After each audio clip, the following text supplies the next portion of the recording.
me personally, the most annoying thing for me is one, when Ghanaians are comparing themselves with Nigerians, it vex me to the like it vex me then I don't even want to say anything safe. The part where they vex me the most is when I see our learned so-called media personalities saying the same thing. When you step outside overseas, the reason is you are going to hustle. Yeah. What you can't put two eyes in one hole. That be. Also. So Oyedana, one thing is going to be sacrificed for the other. Yeah, Charlie, man. what do Yeah. you miss back home in Cape Coast? I mean, when you hear songs like this, as an American, you feel like, what do you miss back home?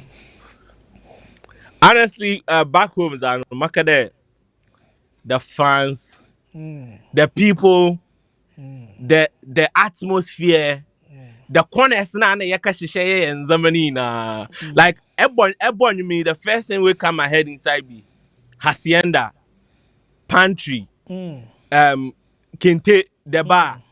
You know, all those places now, yet no one was a damn tracky to that. And all the different stage performances I did and how much the fans were vibing to it. Like Makaya Fashekul, it's not trailer doma audience squad was the China the love is there and everybody Charlie, is ready to party. Charlie, Charlie. I mean, those memories are very cool. But that brings me to the question about the mindset of people thinking that if you're an artist, once I be cross the Kotoka International Airport, buffer plane, meaning you don't belong to the music fraternity again there. Awe yɛn wo abroad nti yɛngya wo na yɛn na wankasa te wo fie. What do you think about this whole thing of obi so flocking waket in the UK, yam forgetting etumpan waket in the UK, yam forgetting capone waket in the UK, yam forgetting real MC over UK, yam forgetting yente Ghana for yam wana waket in the ones way yam wana. Music, is it limited to being in your home grounds and there? Even if Tukwana, you can still make impact and the fans should be able to connect to what you're doing out there. Okay. So again, the truth analogy will come again. No call oil one. Yeah. When somebody go to Afghanistan Yeah. and he drop a song, the question is, does it make it any less of a song? No. The song in Ghana, a song in South Africa, a song in Ukraine, they are all songs. So this same perception, I think me personally, the most annoying thing for me is one, when Ghanaians are comparing themselves with Nigerians, it vex me to the like it vex me I don't even want to say anything safe. Two, when Ghanaians say, yeah, if you travel, yeah, you travel. That's another very annoying thing for me. And then the third annoying thing is that conversation we just had about the rap and the rap. Yeah. So, first of all, we are talking about the second thing here in this case.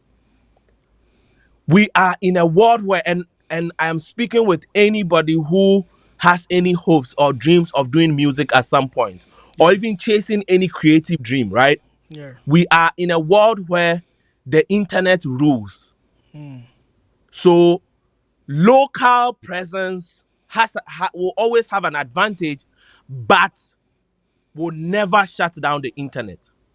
There are so many artists that are Ghanaians who have 1 million Spotify monthly listeners. Yeah. But Ghana radios, Ghana pubs don't play them on daily basis. Those people, if they decide, Uncle Botella is one of them.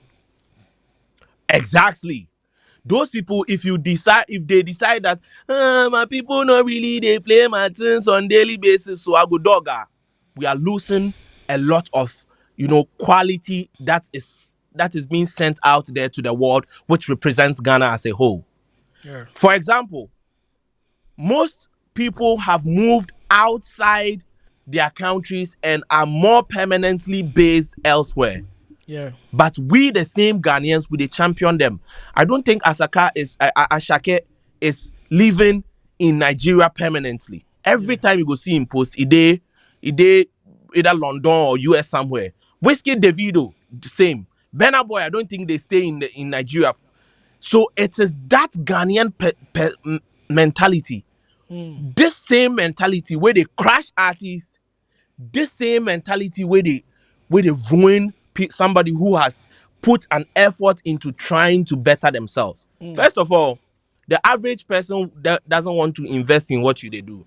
Yeah. The average person doesn't want to invest a penny in what they do. An investment, someone who is bringing the block money to say, hey, I support your craft, so I want to invest in your craft as a whole. Yeah. And then someone who can have some money and say, what them particular you mean pepper, so I want to invest in it.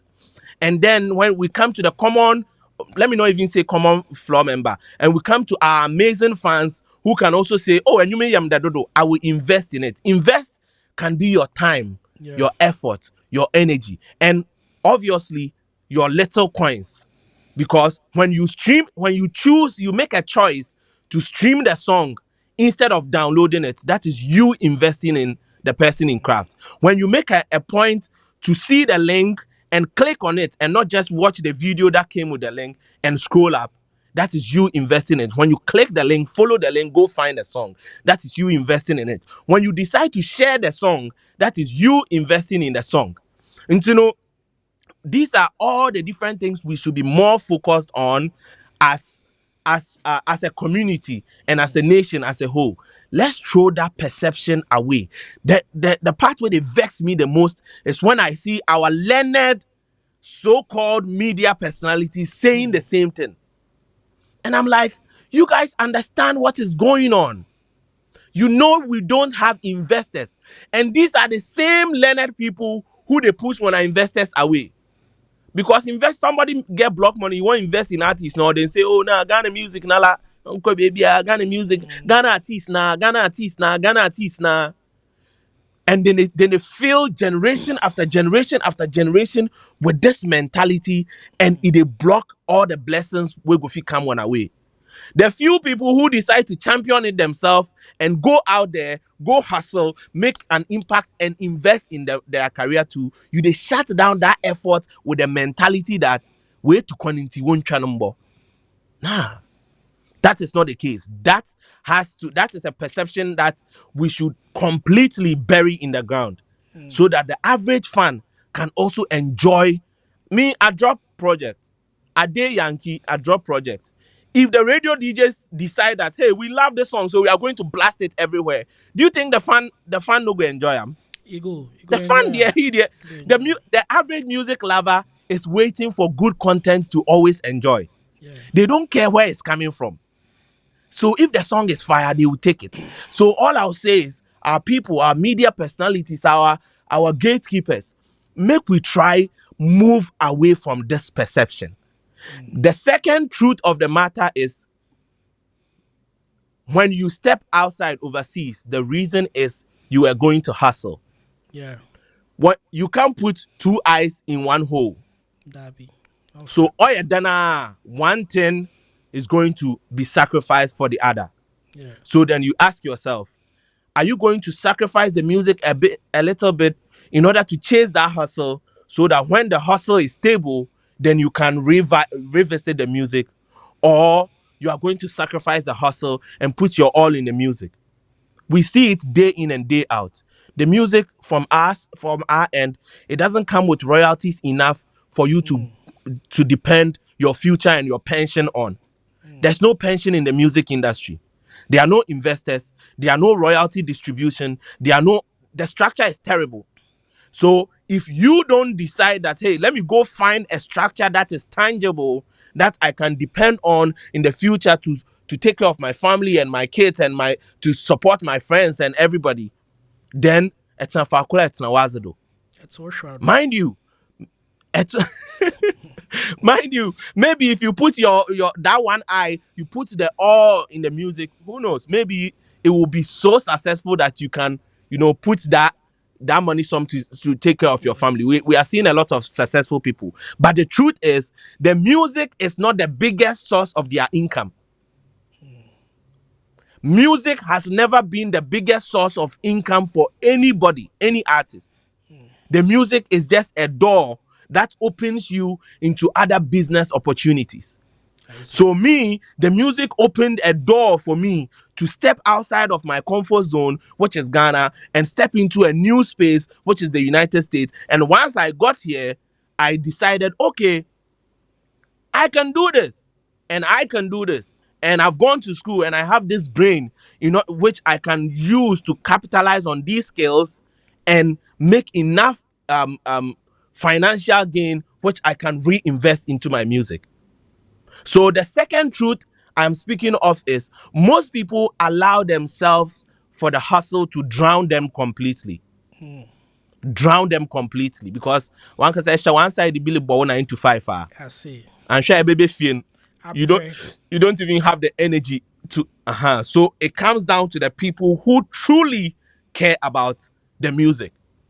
Me, this is my home. This is not somebody's studio. The minute I got the chance, the blessing, God's blessing to have my home, I told even when I had a smaller space, Yeah. I came with my studio equipment and I had the upgrade and I had the upgrade and I had the upgrade, because I know the dream is way bigger than me dropping songs. Yeah. The dream is way bigger than me dropping songs. I want to be able to get to a point where I am championing Ghana music overseas as well, in so many different arenas. And all I would say is, if you're a Ghanaian and you are traveling overseas and you are worried about this perception, don't worry about it. Go put in your hustle, but make sure that the music is still in your heart and you can give it your very best. And if you are a Ghanaian who is down there, let's shy away from that perception and give our very best, as long as the person is putting in the efforts to continuously, like, be active in the industry.